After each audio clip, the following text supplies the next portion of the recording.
Okay. Okay, so we're going to talk about the Aegean culture today. This is a region of the world located in what is modern-day Greece. Let me get my pointer. This is a civilization that was happening at the same time as ancient Egypt and the cultures of the Near East. I had my... Sorry.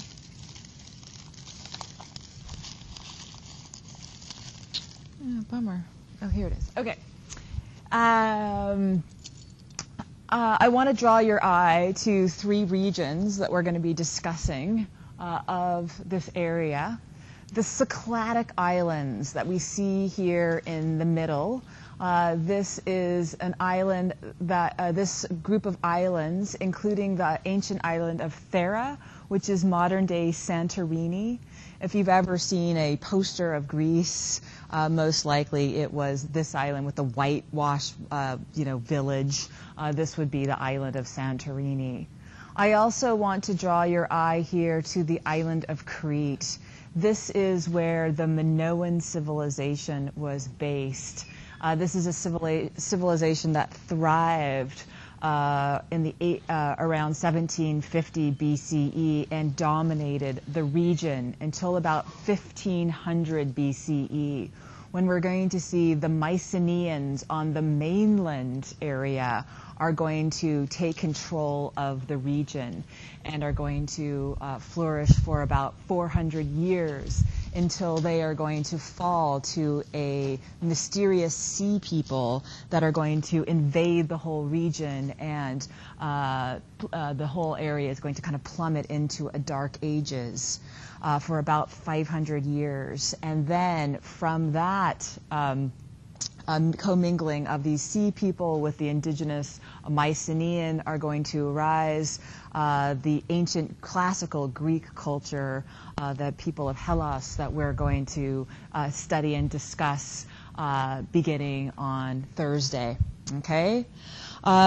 These ancient Aegean peoples are the people, this culture dates to the same period as ancient Egypt and Near Eastern culture, and there is evidence that these two cultures interacted and traded with one another.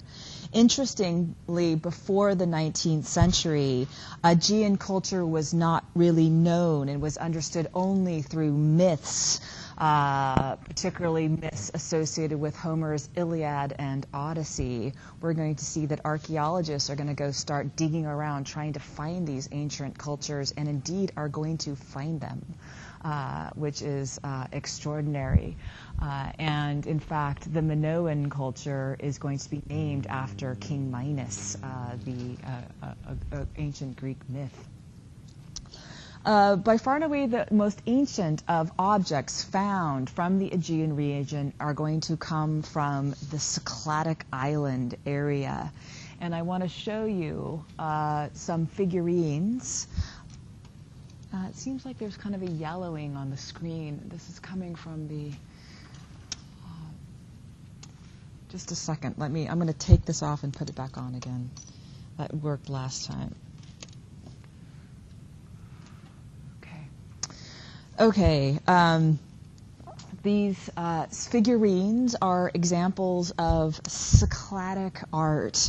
I'm showing you the figurine from the island of Syros, which dates to about 2500 BCE, and a male lyre player on the right from about the same period. So these are date to about the same time as the pyramids.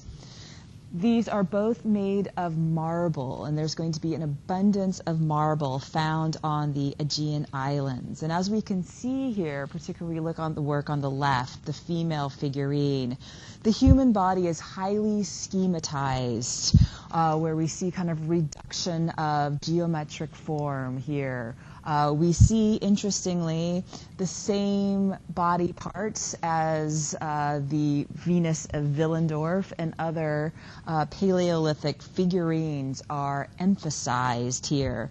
For instance, this incised triangular pubic region. Also, we see an emphasis on the breasts, leading archaeologists to believe that this may have been a fertility goddess or figurine of some sort. Interestingly, these do not stand on their own, these female figurines. The feet are too small and too fragile to support the weight of the objects, so they were meant to lie down. And indeed, many of these were found on grave sites in the Cycladic Islands. Some have argued that they were carried in a ceremonial procession and then laid down on the grave sites. The male figures, however, are more corporeal and three-dimensional, as we can see in our lyre player at the right, have more form and solidity to the body, and oftentimes, interestingly, are actually engaged in activity. Like we see here, a lyre player making music seems to be a common theme for these male Cycladic figurines, who here is meant to kind of sit on its own. These objects have become widely popular and have been the source of a very hot art market for really the last 50 years, encouraging kind of plundering through the Cycladic grave sites. Of course, people are attracted to the extraordinary kind of abstraction, the simplicity of the design of these objects. The blank white look of the marble is appealing and looks very contemporary or very modern, like, for example, the sculpture of Henry Moore kind of pops to mind, these kind of abstract forms. However, there is evidence that originally these were painted bright colors, that there were facial and anatomical details, some evidence also that they had actually garments on, and perhaps even jewelry were painted onto the bodies of these figurines, so that they were evidence of kind of a colorful realism rather than these kind of remote, abstract objects that we have today. Which is kind of interesting, and interesting that these are so appealing to us in our own time, and how an object can be kind of taken out of its culture and appreciated by another. Interestingly also, there's a great disparity of scale of these objects. Some are quite large, 4 feet tall, others are much smaller. The ones at the Metropolitan Museum in New York are very, very small. But there is a range and scale of them, and they are really extraordinary, quite compelling objects that look amazingly contemporary, but indeed are quite ancient. Civilization is going to arise and thrive around 1700 BCE on the modern island of Crete. This is going to be a site excavated by Sir Robert Evans, who is going to name the culture that he finds on the island of Crete, the Minoans, after legendary King Minos. This place was and this is the city that he founds. This is known as the Palace of Knossos, which was the center of Minoan life during the Bronze Age. Yeah. Sir Robert Evans, and he names this civilization after King Minos, who is part of Greek mythology. King Minos was the child of Zeus and the mortal woman Europa, and he was given rulership. He was given his ability to rule from the god Poseidon. Yeah. The first civilization? The great thriving civilization of the ancient Greek world. Obviously, there was civilization in the Cycladic islands, but this is evidence of kind of a mass complex where 50 to 80,000 people were living together. So this is a real thriving civilization. Given the name the Minoans by Robert Evans after King Minos, who, as I was saying, was this child of a god and a mortal of Zeus's son, who basically ticks off Poseidon, who was responsible for giving him the rulership over this city. Poseidon became angry with Minos, and he punished him by having his wife fall in love with a bull. And they coupled, and the result was a minotaur, half man, half bull, who then terrorized Minos's palace and required that they make offerings of children to the bull 12 times a year. This bull was ultimately slayed by the Athenian hero Theseus, who was guided by Minos's daughter, Ariadne, who falls desperately in love with Theseus. The two of them flee Minos's court, and they are going to go to the island of Naxos, where Theseus is going to leave Ariadne in despair and travel off with her. And we're going to meet her again later. We don't have to feel sorry for Ariadne because she is going to catch the eye of the god Dionysus, who's going to fall in love with her and marry her. And this is an example of a god marrying a mortal woman. And of course, the Roman women, hundreds of years later, are going to kind of worship Ariadne and are going to go through all sorts of fascinating cultish rites, recreating the marriage between Dionysus and Ariadne. But I'm kind of getting a little bit off track here. Yeah, question. Partying, wine, and yeah. We're gonna learn more about all these gods later. But interestingly, the word for the part of the reason that Evans is going to name this or recall Minos here is because of the whole idea of the labyrinth, which is notoriously where the Minotaur was lived and occupied. And if we look here at a schema of the Palace of Knossos, we can see indeed this almost labyrinth-like aspect to the palace layout around this extraordinary large open courtyard in the middle. Also, there's a kind of abundance of Taurian or bull iconography throughout the palace, making this association between Minos, as described by Homer's Iliad, who had described it as this kind of maze-like complex that housed the Minotaur. And indeed, we see parallels with it. Before I go further, I want to talk a little bit about the Iliad and the Odyssey. Okay? Anyone want to... What's that?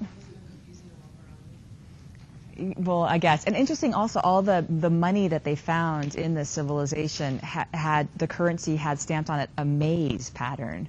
So this was kind of essential to Minoan iconography, really. Yeah, Iliad and Odyssey, what is this? Leo. Let's start with the Iliad. Give us a little bit of a breakdown of the Trojan War, if you can recall.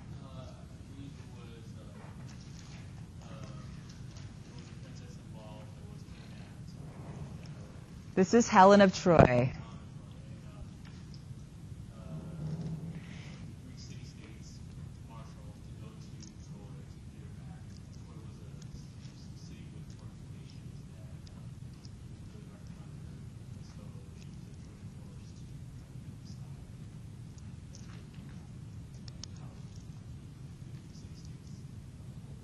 And it took 10 years.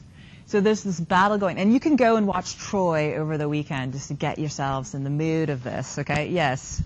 They said that the god of discord wasn't invited to his party that everyone had, so then he threw the golden apple, and then the three goddesses tried to get the apple, and it was Venus, and the other one was Athena, and the other one was...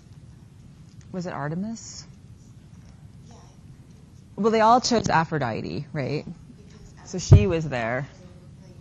She's the god of... They made Paris choose which apple he wanted. And Aphrodite said, if you choose mine, I will give you the most beautiful woman in the world. And he said, yes, I will take you up on that offer, pissing off the other two. And as it so happens, the most beautiful woman in the world was already married to the king, Menelaus of Sparta. He had a brother named Agamemnon who lived in Mycenae, who we are interestingly going to look at the remains of the city of Mycenae. Before the 19th century, everyone believed that these were just mythological places until these archaeologists started digging around based on Homer's stories and finding evidence of these civilizations that are these ancient Aegean civilizations. Yeah. No, this is very, very ancient. No life. And interesting, no bodies found. They think maybe it could have been destroyed by a tsunami. Yeah, they don't know. Very mysterious. If I could transport myself back into the ancient world, it would be here in the world of the Minoans, an extremely sophisticated culture, very open. This is their complex. You can see no fortifying walls. These people lived a very free life. Very much connected to the sea and the bounty of the sea. Wealthy members of Minoan culture lived in villas around the hillsides of the palace complex, which was oriented around a series of courtyards. And here is an example of one of these courtyards that were supported by these brightly painted Minoan columns, which were unique in the ancient world. They were originally wood that had these kind of mushroom top capitals and were tapered down below. They allowed sunlight to enter into the surrounding areas. It was a very lovely climate. It's a Mediterranean climate like ours in Southern California. So it was warm, so indoor-outdoor living was taking place. Not a lot of rain, so they had flat roofs. And the Minoan Palace, the Knossos Palace, was 3 stories, buildings 3 stories high around these courtyards with windows that they believe were covered with paper. This also was a site that had indoor plumbing.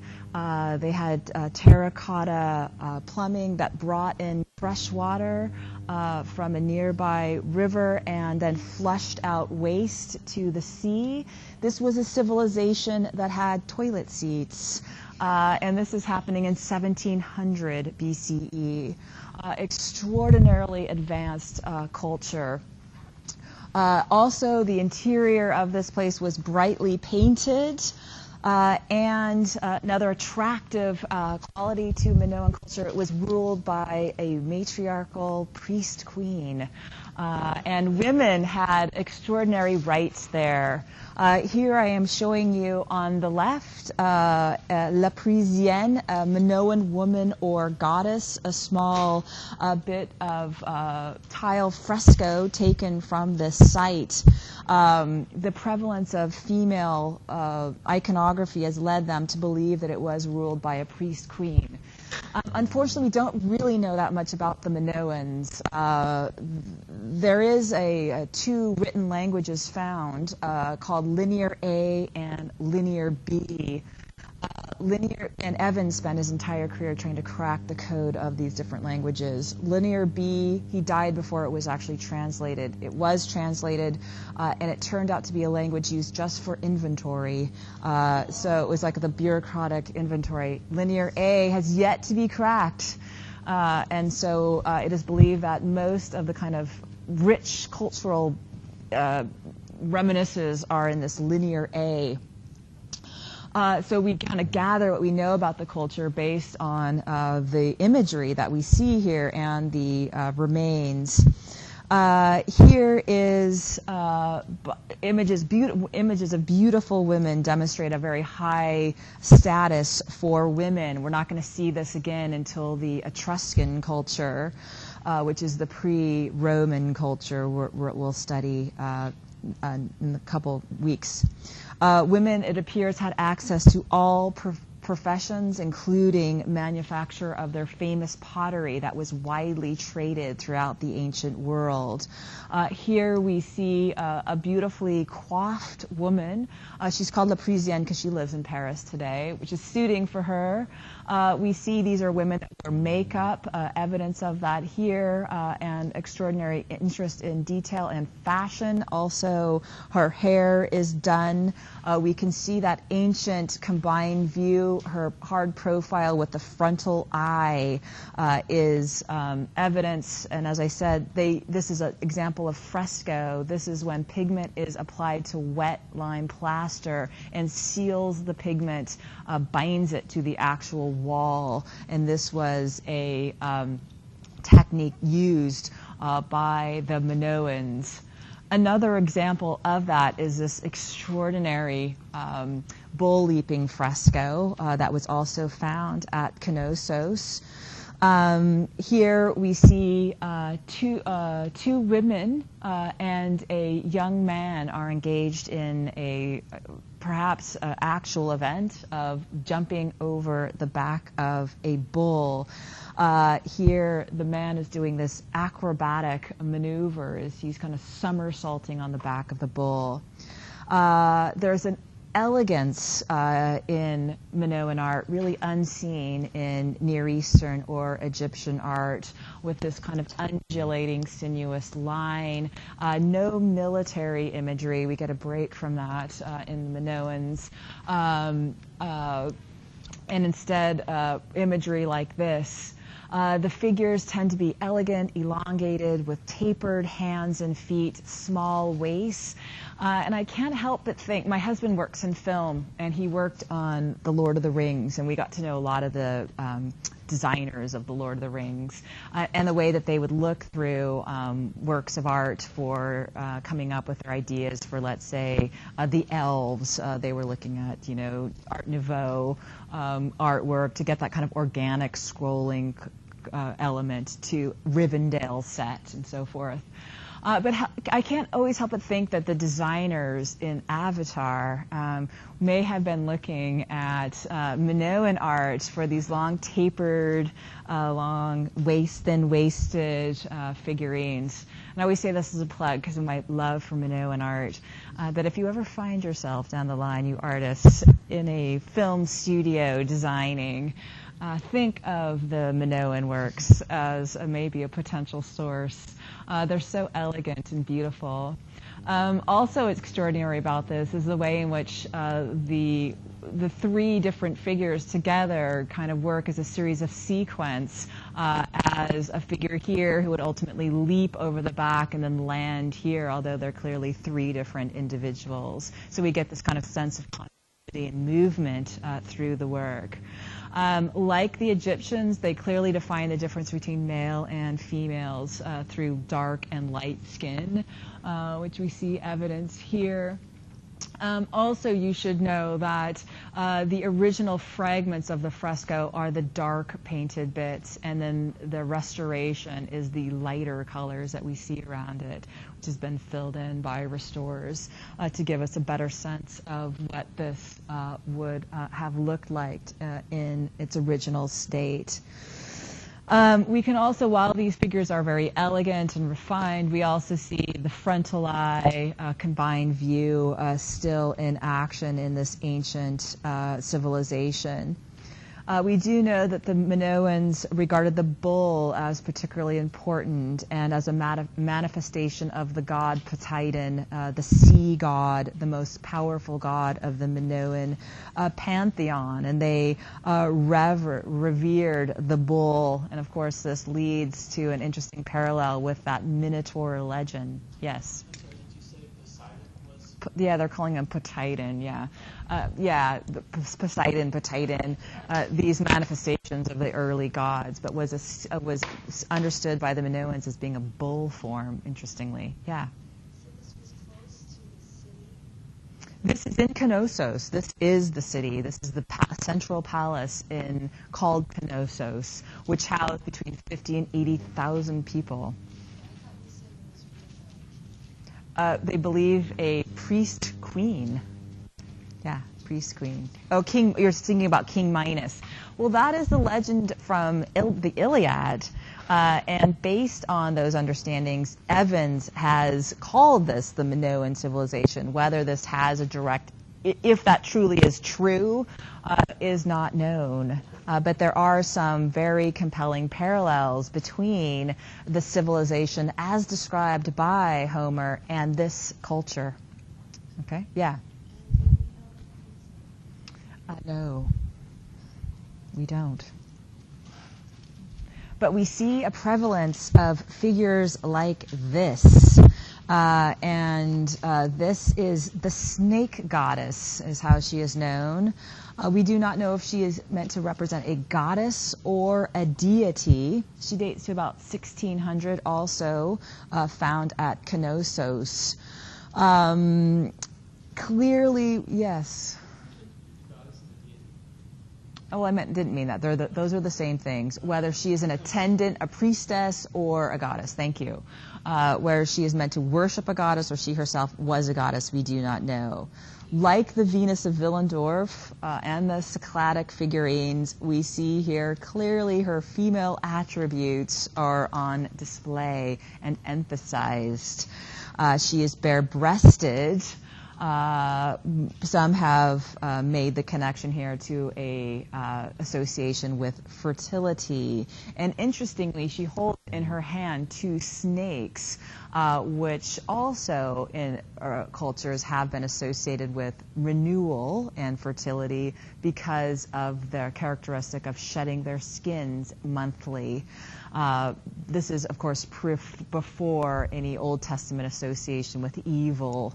However, unlike the Venus of Willendorf, here we see a woman fashionably dressed with a real sense of naturalism in her clothing, where we see her wearing a girdled top and also a flounced skirt, the specificity of which makes us believe that this is the type of clothing that would actually have been worn by these women of Minoan culture, including this kind of skirted apron that she wears as well. So we have naturalism at play here in the specificities of her clothing, as well as, obviously a display of female characteristics as well. This is an example of the, Alexa.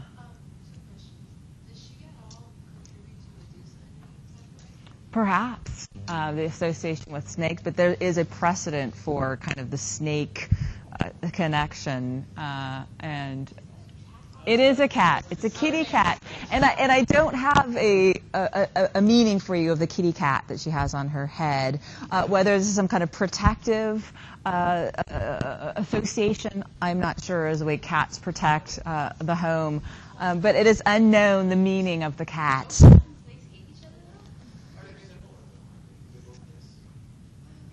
Yeah, I mean, we could have a field day, or they're protective. I think actually a cat would go after a snake in a home. I own both in my household. We have a snake and a cat. It's me, angry at my children.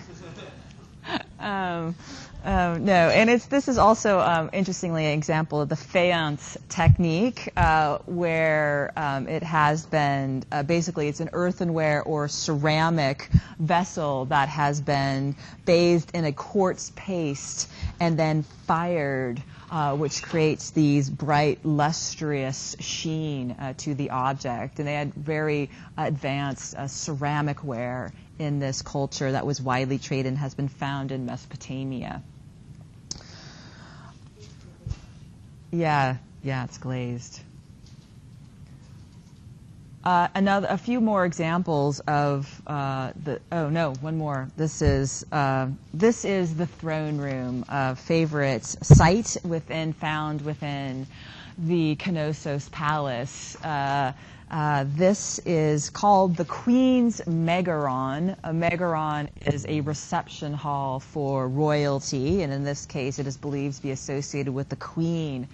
It is thus called because of this stone chair or throne that is found in the middle that interestingly is slightly tilted backward, so it is believed to make it more comfortable for the person that sat there.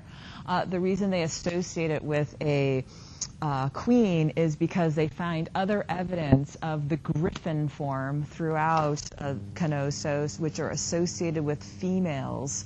The griffin is the composite creature, the half lion, half eagle kind of bird of prey creature that is sitting here protectively on either side of the throne. This has been heavily restored from fragments, so I think this is part of the reason it hasn't been shown in our book, but it's so spectacular that I have to show you, and I've used it right for our website, so you know where it comes from. And we see also, we get a bit of landscape used as well in the background, and we see that the artist has chosen to present the griffin in front of the plant forms, giving a sense of a bit of spatial recession here in this very early fresco.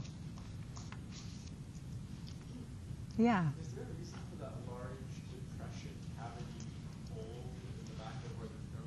Yeah, it's not really. It's just believed that it's actually meant to make it a comfortable place to sit, which is kind of interesting that this was taken into account. A lot isn't known about the Minoan culture. It's a bit frustrating. Yeah. What's the significance of the plants? I can't tell you what they are, but there's many kind of plant forms depicted in Minoan works of art. We'll look at other examples of them. Here's another. They were known, of course, for their pottery. This is a real extraordinary piece. Not surprising, these are people that lived from the sea, the resources of the sea, and we're going to see lots of marine animals in their work. This amazing octopus jar where we see the tentacles of the octopus flayed out over the vessel, having an almost abstract quality to those suction cups. Also the all-over pattern emphasizing the volume, the largest part of the octopus right there at the largest swelling points of the vessel, adding girth and the expansion of the design. Very kind of sophisticated design and patterning technique at play here. Quite extraordinary. And perhaps the most famous of the, this is at Palakastro, which is another site on the island of Crete. Another one of these sites, the Aegean Triada, also there. Here we see, which is on Crete as well, a famous harvester vase, which is an example of relief sculpture on one of these objects where we see a series of harvesters are coming in celebrating, coming in from the wheat fields, and they have musical instruments in their hand. And we see here an open mouth as if this figure is actually singing, and we see the expansion of his abdomen and the musculature of his abdomen as he's taking a breath, which is an extraordinary understanding of physical anatomy. And this is something that we don't see again until the classical world, where we start to see artists kind of actually doing studies of musculature. So it's, predates this by 1,000 years, and it's really, really extraordinary. Yeah. No. I know. They're very frustrating. The Minoans are frustrating. Yes? I don't think they know. They haven't found any remains of the Minoans. No physical remains. I just threw this in because it's amazing. Sarcophagus without remains. This believed to be people coming in making offerings to a deceased person here. We have, interestingly, a wave-like patterns decorating the sides of the object, and these fresco of some kind of religious ceremony relating to the death of this figure. Perhaps the most interesting of the sites of Minoa, the Minoans, is actually not on Crete. This culture is going to, not surprisingly, expand to neighboring islands, including the ancient island of Thera, which underwent a volcanic eruption between 1628 and 1500 BCE, which basically blew the island apart, blew it into two islands, and in the course of doing this, covered a thriving fishing village in ash, which preserved it, and it is at this site that we see some of our most extraordinary domestic architecture and frescoes. Yes?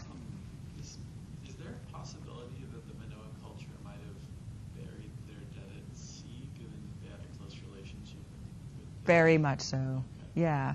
The kind of lack of remains is a great mystery of this culture. We're going to see lots of remains when the Mycenaeans of the mainland take control, but not with the island people. So they find this fishing village, where we see not only communal buildings but also individual homes, which were kind of buried in ash. Similar to like the Pompeii scenario, which we'll talk about later, the Roman township that was buried in ash with the explosion there. And we get our best example of domestic architecture for these people, which was extraordinary. These people lived very well in relatively large homes that had large basement areas, and in fact, we're not going to see this standard of living until the Romans, over 1,500 years later. What's that? These are the Minoans who then had colonized the neighboring island of Thera. And here we see the entire place were heavily painted with these frescoes. And here are two examples of them. A young fisherman just laden with fish. These people lived well. They had a relatively easy life because of the bounty of the sea. Interestingly, here we see fully nude, our first example of that. This is something that was not practiced in Mesopotamian or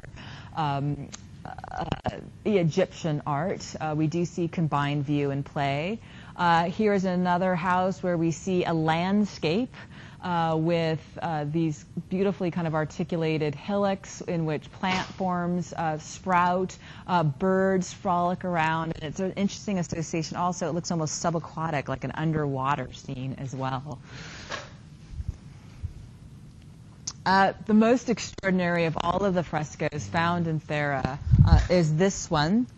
This is called the Miniature Ships Fresco. It was found, it's basically a very long horizontal strip that was found above a room that had a series of doorways and windows underneath it. And here we get basically a landscape view of the city of Akhetiri, where we see the actual township here with the humming, buzzing port life, ships at sea coming in and out of harbor. We see that they are powered here by oars. We have fairly individualized figures. We have animal life represented. The jumping dolphins appear here. And very interestingly, on the actual landscape, which is kind of awkwardly represented here, kind of a mound on top of a bubble-like form of the city, this kind of sense of three-dimensionality, not successfully rendered. We have this kind of hillside, and we have a lion charging after gazelles.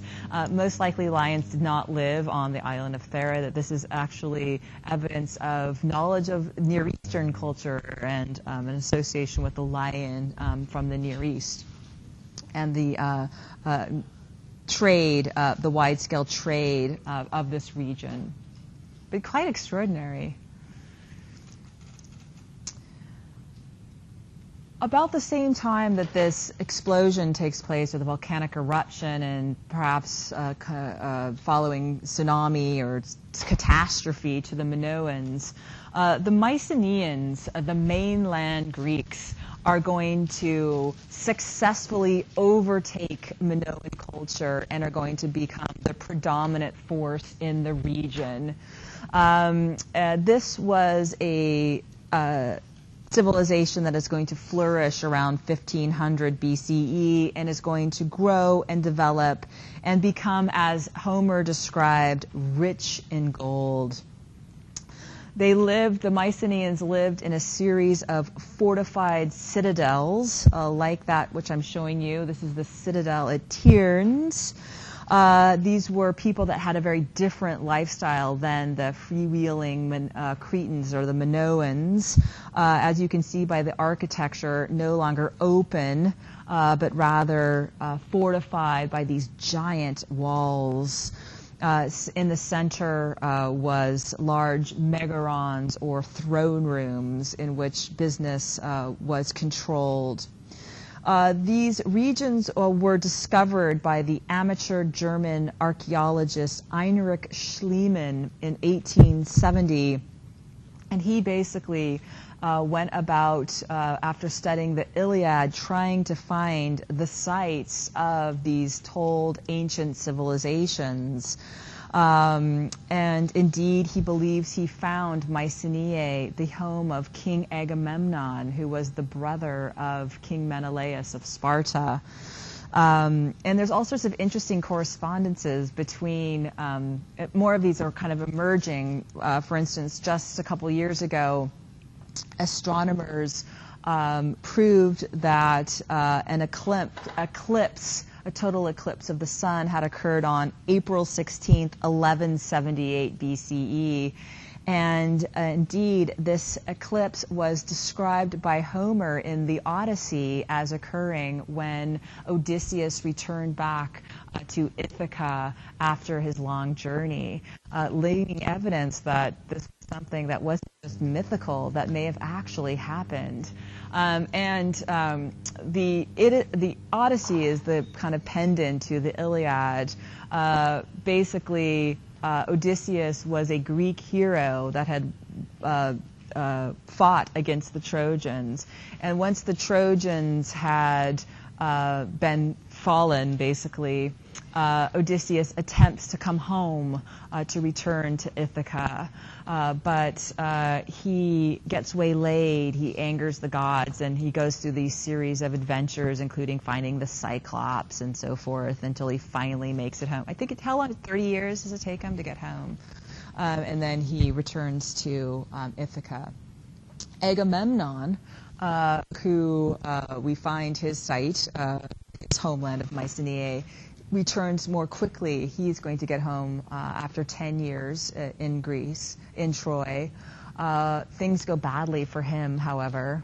Before he goes, he is going to sacrifice one of his daughters, which is going to make his wife Clytemnestra extremely angry at him. And so when he finally gets back after 10 years, Clytemnestra is going to kill him.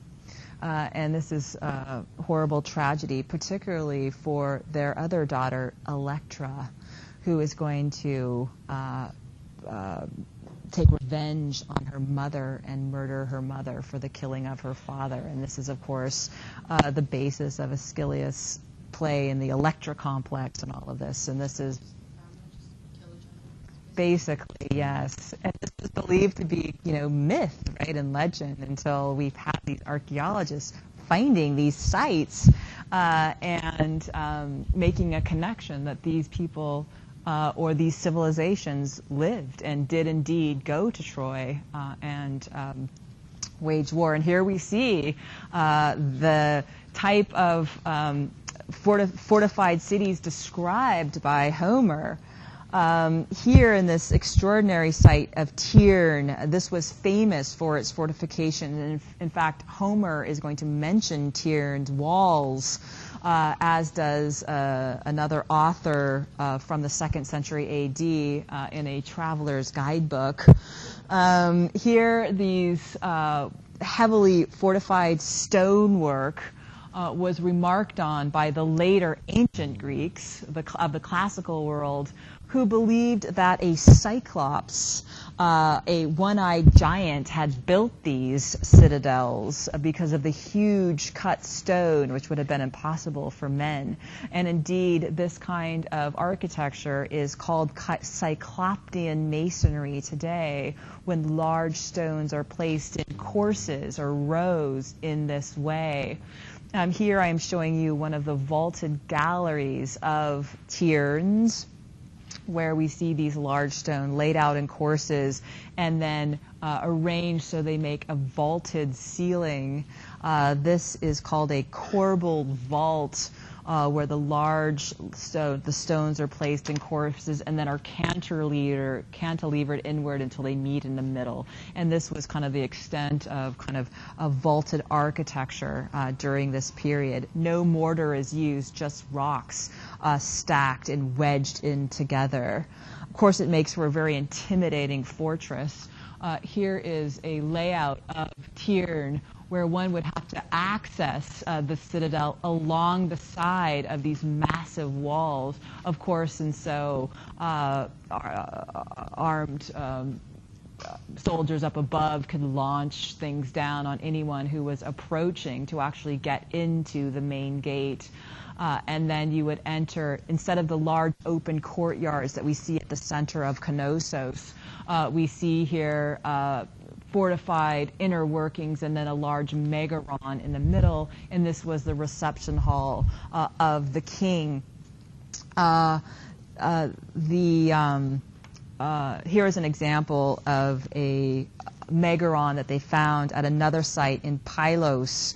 And this is a reconstruction, an artist's kind of reconstruction based on what they found in this other Mycenaean megaron, just to give us a bit of an idea of what these rooms may have looked like, heavily decorated, as you can see here, with extraordinary patterning on the walls, the motif of the lion, and here's a griffin, and the Minoan-inspired columns with those tapered ends.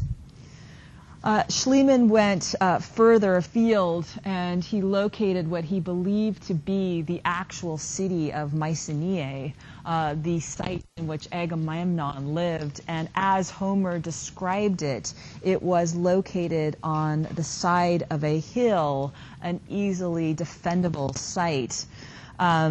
There it is, and slightly outside of the site, he unearthed what is known now as the Lion's Gate, dates to about 1300 BCE.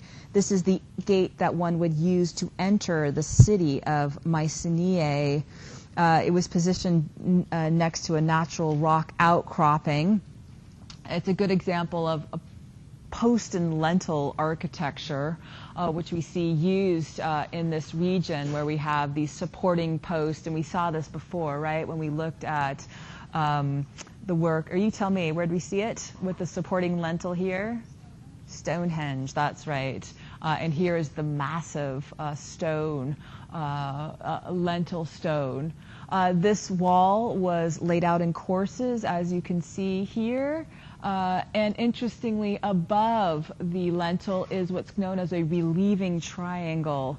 If they had continued the courses across, it would have crushed the lentil. And so it was typical to have these relieving triangles above. This one is ornately decorated with a Minoan column in the center and the body of 2 lions.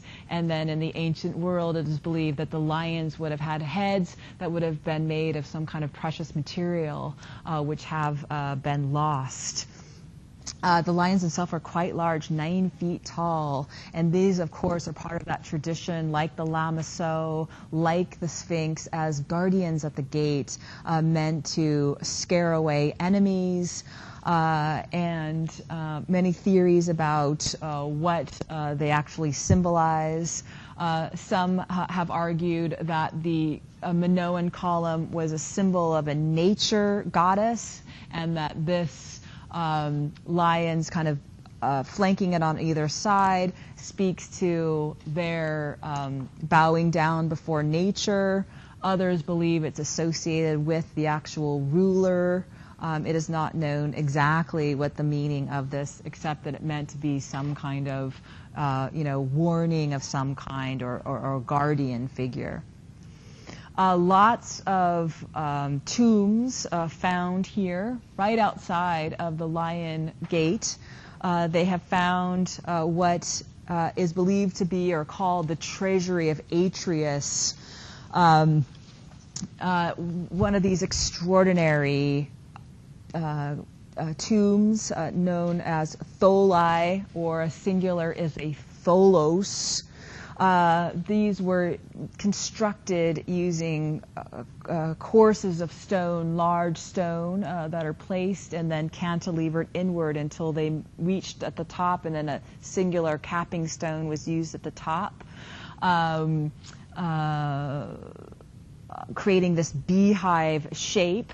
And then dirt was placed on top. They extended out large ramps in the entrance of it. This area is called a dromos, or an accessing avenue or roadway, which is about 100 feet long, that projects outward. And then stone was placed on top so it wouldn't take that form of the beehive. It was seen as a flat space. This was an extraordinary example of it, and that is why it gets his name of Atreus, who was a legendary, wildly rich king who was the father of Agamemnon. It was empty when it was found, and most likely was robbed. It has also been called the tomb of Agamemnon as well. You can see here the relieving triangle here has been left blank. Perhaps this contains something spectacular during the age of these people. A more fruitful tomb was found not far away. This has been called the tomb of the king of Mycenae. It was a group tomb site where the remains of multiple royal personages were found, and this time including treasure. And most famously is this death mask, which has been called the death mask of Agamemnon, although this was created probably 300 years before the age in which Agamemnon would have lived. Here we see repoussé gold, in which a piece of gold has been beaten from the back and then details added to the front. We get a sense of what this man might have looked like. There's enough kind of individuation to this mask through the mouth, some of the nuances through his face here, to perhaps be an actual death mask, to have a representation of what this man may have looked like, obviously as someone of great elevated status, and that this may have had some kind of connection to a death ritual, but extraordinary that we get a sense of what this man may have looked like. Alongside of this death mask, they found weapons like these inlaid dagger blades and sheaths. Here we see inlay of soldiers battling lions. Once again, influence of Near Eastern art. And interestingly, Homer describes the weaponry of Agamemnon and describes indeed such decoration. For those of you that have tried to read the Iliad or have read the Iliad, a lot of it is dedicated to detailed description of armor and so forth, and this is a very extraordinary similarity to that as described by Homer. So kind of a fascinating correspondence, and leads one to believe that indeed this was the same civilization. Okay, that's it for today. So have a great 4th of July, and we'll see you back.